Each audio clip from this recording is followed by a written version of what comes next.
Brown sugar, the riff, the intro riffs, and the simplest way of doing it, all with one shape really, which is this bar on the D, G and B strings,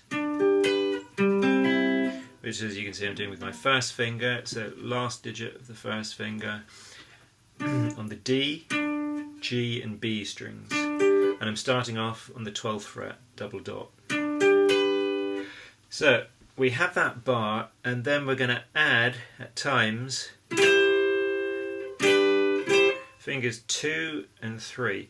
Finger 2 goes on the B string, 1 fret up from the bar, and finger 3, ring finger, goes on the D string, 2 frets up from the bar. Okay, the bar that you're doing with your index finger. So we've got the bar by itself. Remember just the D, G and B strings. So this would be in tab 12, 12, 12, and this shape would be 14, 12, 13. 14, 12, 13. And we'll be using that combined shape, those two shapes,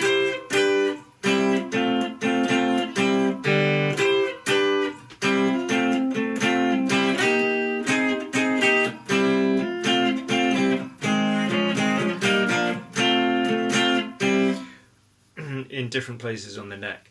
And I know this isn't the most accurate way to play brown sugar, but it's the easiest in the sense of you're using just this one shape, if you like, or these two combined shapes all the time, and just putting your finger at different places in the neck, and then doing exactly the same thing, either that shape or that shape, on, off, yeah? As in 3 fingers, just the bar. Okay, so it starts off at the 12th fret, and it starts off with the 14, 12, 13 shape. And as you might have picked up, it's part of a C-shaped bar. Yeah, but instead of that root on the A string, we just got the D, G and B strings. And we're not going to do the top E string either. So that means the strings that we're not using need to be muted. So I mute the low E, the thick E, with my thumb over the top. The A string gets muted by the tip of my first finger. So I'm both, with my first finger, I'm both barring the D, G and B strings, but I'm also touching that A string with the very tip of it, with the very tip of the first finger to mute it. Yeah. Also, a bit of muting going on with my rhythm hand. The typical thing. Here, let me just move that a bit so you can see more of that slightly. The typical thing of the side of the palm resting on the bass strings, or any strings that are thicker than the ones that you're using. So if I'm using the D, G and B strings, my rhythm hand, pick hand, is going to be muting the E and A strings. And the top E string will get muted, it's getting muted by the underside of my first finger. Yeah, the flesh, underside flesh of the first finger, just touching that top E string. So that's the technique wherever you are on the neck, yeah, whether it's 12th fret, 5th fret, 8th fret, etc.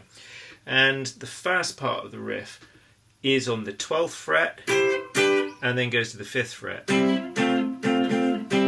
And the order of it, I'm not going to do it exactly like he does it, because I can't remember exactly how he does it, and you can listen to the record itself and get that, the track itself. But it goes something like, so that is the C shape and then the bar, and the bar, by the way, is coming from the A shape bar chord. Yeah, so there's your A.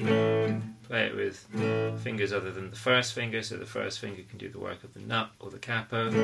And then you've got that A-shaped bar, and if you take that up to the 10th fret, people often do use one finger to bar the D, G and B strings part of it, either third finger or fourth finger. And what we're doing is we're getting rid of this bit and just doing the bar bit, and doing that with our first finger, and then you've got all these fingers free. So it's kind of going basically C, G, yeah? And when it gets down to here, it's going C, F, F, F, C. And you could think of this as a sort of type of G sus, or you could just think of it as the 4 chord, because we're in the key of G, so the 4 chord is C. Okay, so we got that at the 12th fret, and then we go down to the 5th fret. How does it go? I think it goes like that. So bar, C shape, back to the bar, yeah? And then that happens twice. Then we take the shape up to the 8th fret for the second part of the riff. So that is just the bar. And then you got on, off. I'm going to call it that, yeah? So... and that was at the 5th fret, okay? Off, off, on, off.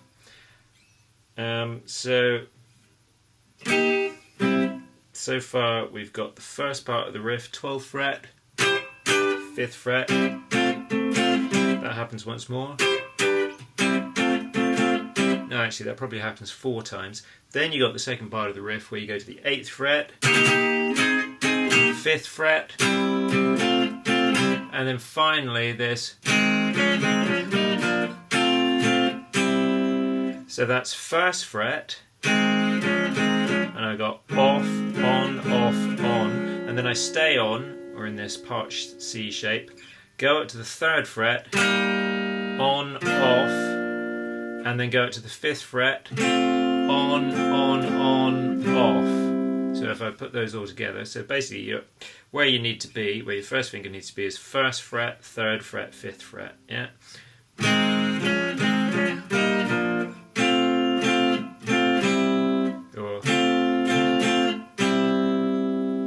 And then it does the 8th fret and 5th fret bit again.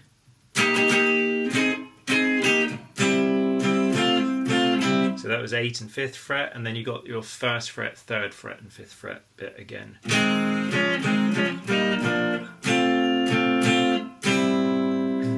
Okay, and like I said, I know that's not, exactly how Keith plays it, and he's in the altered tuning anyway, isn't he? But yeah, I know that it's actually slight alterations, but this is a good way of getting into the riff, yeah, a sort of initial way of getting into the riff, because you can do it all with that one shape. And of course lots of other songs use this. Use this shape as well. I can't think of any of them at the moment, but there you go. Okay, hope that helps.